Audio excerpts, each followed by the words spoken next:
Преподобный Лаврентий Черниговский. Годы жизни с 1868 по 1950. О нашем времени и грядущем Антихристе. Батюшка при беседе говорил, что будет война, а одна сестра говорит: «Хорошо, что война, потому что к числу мучеников будут причислены». А батюшка возразил, что не все, а только верующие, а неверующие пойдут в ад. А сестра говорит: «Так это и погибнуть можно». А батюшка сказал, что слабых Господь заберет, а другие очистятся болезнями. Будут такие, что на войне омоют грехи своей кровью и причтутся к числу мучеников, а самых сильных Господь оставит для встречи с Ним. Батюшка часто любил беседовать о последнем времени со своими любимыми чадами, как нужно быть бдительным. Вот сейчас голосуем, то левой рукой брось — это ничего, да еще и не за одного во всем мире, а если будут голосовать за одного, это уже он самый, и голосовать нельзя. И еще говорил: такая будет война, что никто нигде не останется, разве только в ущелье.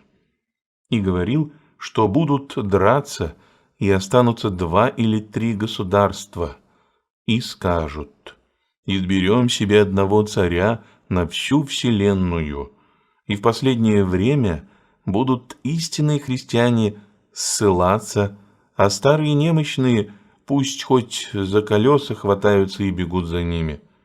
Батюшка часто повторял беседы об Антихристе. Такие говорил слова: «Будет время, когда будут ходить и подписывать за одного царя на земле, и будут строго переписывать людей. Зайдут в дом, а там муж, жена и дети. И вот жена станет уговаривать своего супруга: давай, супруг, подпишемся, ведь у нас дети». Тогда же ничего не купишь для них. А муж скажет: дорогая супруга, ты как хочешь, а я готов умереть, но за Антихриста подписывать не буду. Такая трогательная картина будущего, заключил старец. Приходит время, рассказывал отец Лаврентий, когда и недействующие храмы, закрытые, будут ремонтировать, оборудовать не только снаружи, но и внутри. Купола будут золотить как храмов, так и колоколен. А когда закончат все, уже наступит время, когда воцарится Антихрист.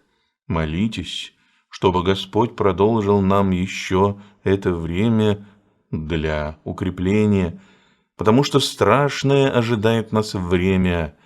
И видите, как все коварно готовится. Все храмы будут в величайшем благолепии, как никогда. А ходить в те храмы нельзя будет. Антихрист будет короноваться как царь в Иерусалимском великолепном храме с участием духовенства и патриарха.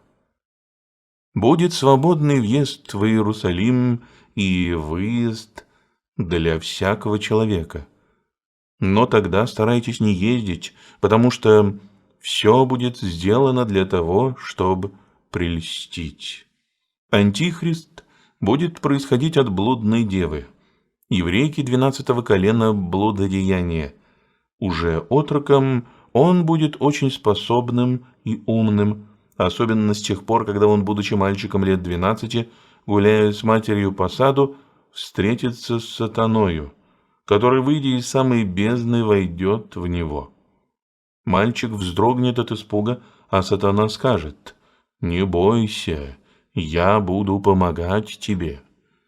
Из этого отрока созреет в образе человеческом Антихрист. При его короновании, когда будет читаться символ веры, он не даст его правильно прочесть. Где будут слова за Иисуса Христа, как Сына Божия, он отречется от этого, а признает только себя. и при этом патриарх воскликнет, что это антихрист, и за это будет умерщвлен.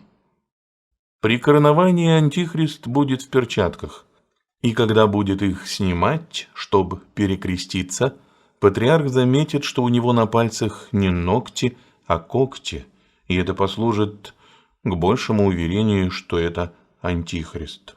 Сойдут с неба отроки Енох и Илия, которые также будут всем людям разъяснять и восклицать: «Это антихрист, не верьте ему».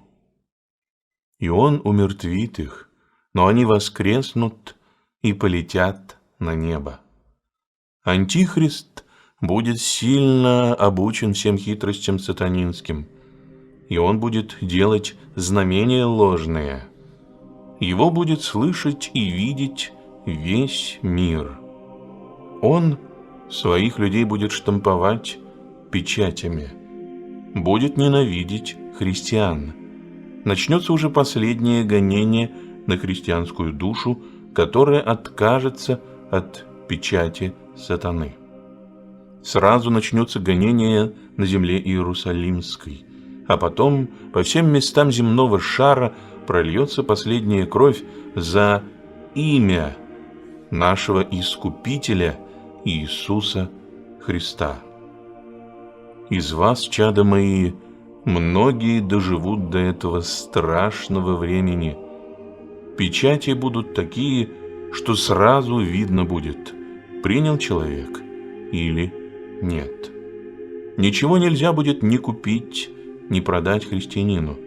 Но не унывайте, Господь своих чад не оставит. Бояться не нужно. Церкви будут, но ходить христианину православному в них нельзя будет, так как там не будет приноситься бескровная жертва Иисуса Христа, а там будет все сатанинское сборище. И вот за это беззаконие земля перестанет родить, от бездожия вся потрескается, даст такие щели, что человек может упасть. Христиан будут умерщвлять или ссылать в пустынные места, но Господь будет помогать и питать своих последователей. Евреев также будут сгонять в одно место. Некоторые евреи, которые истинно жили по законам Моисея, не примут печать антихриста. Они будут выжидать, присматриваться к его действиям. Они знают, что их предки не признали Христа за Мессию, но и здесь так Бог даст, что глаза их откроются, и они не примут печати сатаны, и признают Христа, и будут царствовать со Христом. А весь слабый народ пойдет за сатаной.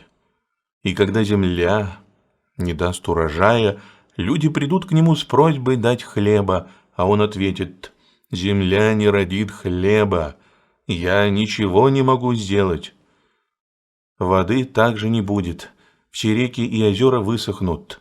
Это бедствие будет длиться 3,5 года. Но ради избранных своих Господь сократит те дни. В те дни еще будут сильные борцы, столпы православия, которые будут под сильным воздействием сердечной Иисусовой молитвы. И Господь будет покрывать их своей всемогущей благодатью, и они не будут видеть тех ложных знамений, которые будут приготовлены для всех людей. Еще раз повторяю, что ходить в те храмы будет нельзя, благодати в них не будет. Одна сестра, слушая эту беседу, спросила: «Как быть? Не хотелось бы дожить до этого времени». «А ты молодая, можешь дожить», — сказал старец. «А как страшно!» — воскликнула сестра. «А вот ты выбирай одно из двух, или земное, или небесное». «Будет война», — продолжал батюшка. «И где она пройдет, там людей не будет. А перед этим Господь слабым людям пошлет небольшие болезни и они умрут. А при Антихристе болезней не будет, и война Третья Всемирная уже будет не для покаяния, а для истребления. Сестра спросила: «Так это все погибнут?» «Нет, если верующие и омоются кровью, то причтутся к числу мучеников, а если неверующие, то попадут в ад», — ответил батюшка. «А пока не восполнится число отпавших ангелов, Господь не придет судить. Но в последнее время Господь и живых, и записанных в книгу жизни причисляет к числу ангелов недостающего счета отпавших. Ремонты храмов будут продолжаться до самого пришествия Антихриста, и везде будет благолепие небывалое, говорил батюшка. А вы для нашей церкви в ремонте будьте умеренны в ее наружном виде.